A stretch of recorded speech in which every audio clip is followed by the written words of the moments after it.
So this is why I'd never buy a chronograph like the one you see here in the website.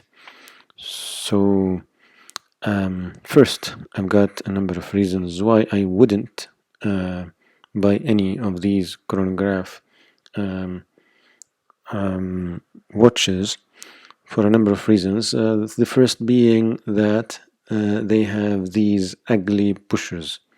As you can see, the pushers here are ugly as F.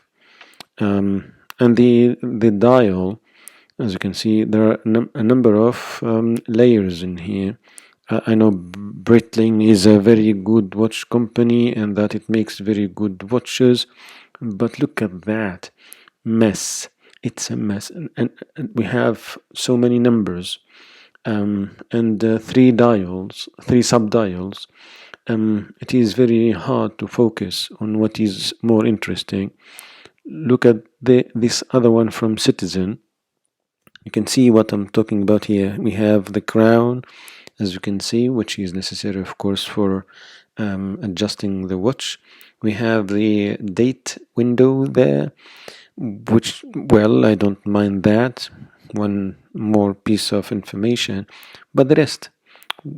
Here is another one, a very famous one, the Omega Speedmaster, the professional one. This is not that ugly as the others.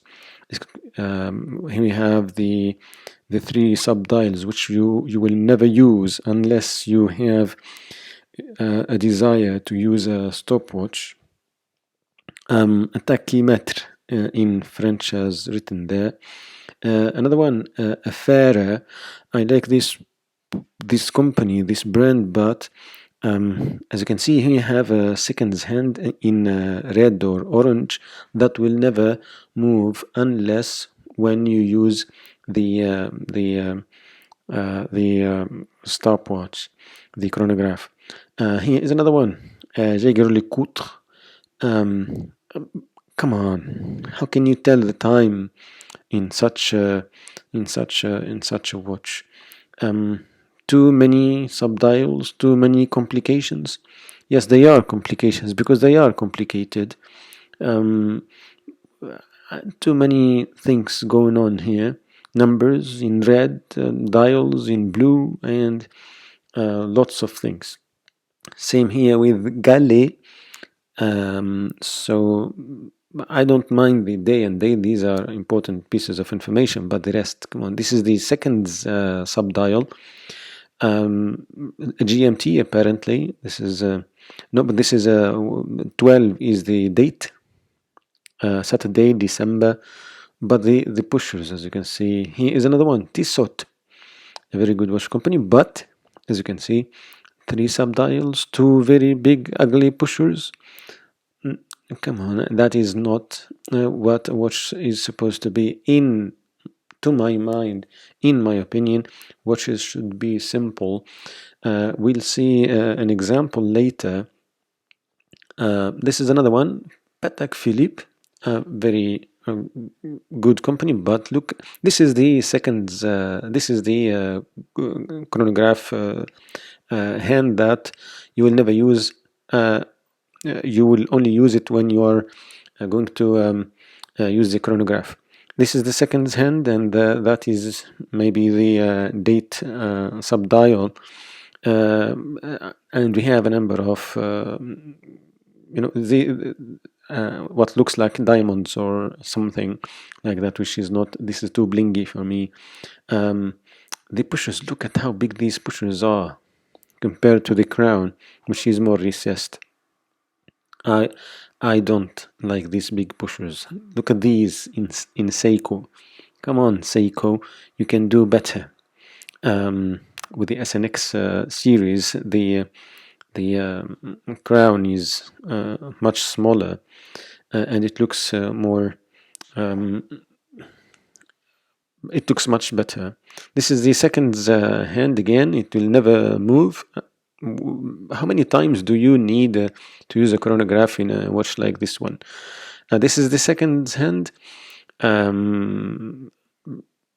which is it should have been this one. I don't like these kind of watches at all. Tachymeter, again, too many numbers, a busy dial, very complicated, and they are usually much more expensive. Now look at this one from Zin. This is what a watch should look like. Very simple. Compare that to this one from Patek Philippe. Look at this IWC. Gorgeous. Simple design, very clear, white on black, black background, small date window, or no date window at all in this IWC, on the website of Teddy Baldassar, teddy.com or something like that. You can Google that.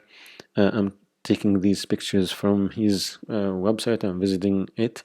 So this IWC, that blue dial is outstanding. It's gorgeous. It's simple. Watches are supposed to be used to tell time, nothing else. Look at that. If you want a chronograph, why don't you buy a simple digital watch that has so many features like a chronograph, a timer, a countdown timer, and even some other features and complications like tidograph or moon phase and even an alarm. Watches should be simple. Look at that. No ugly pushers, big ugly pushers. Only the crown is there. This crown is big, but it is acceptable compared to those ugly pushers in the chronograph watches. This Zin is, come on, this is one of the best looking watches in my opinion. Very clear, very legible. Compare that to this one from Patek Philippe. Maybe that Patek Philippe can buy you hundreds of that Zin. This is too complicated. Very small hands in there. The hour hand and the minutes hand are very small compared to that one. I hope you see what I meant.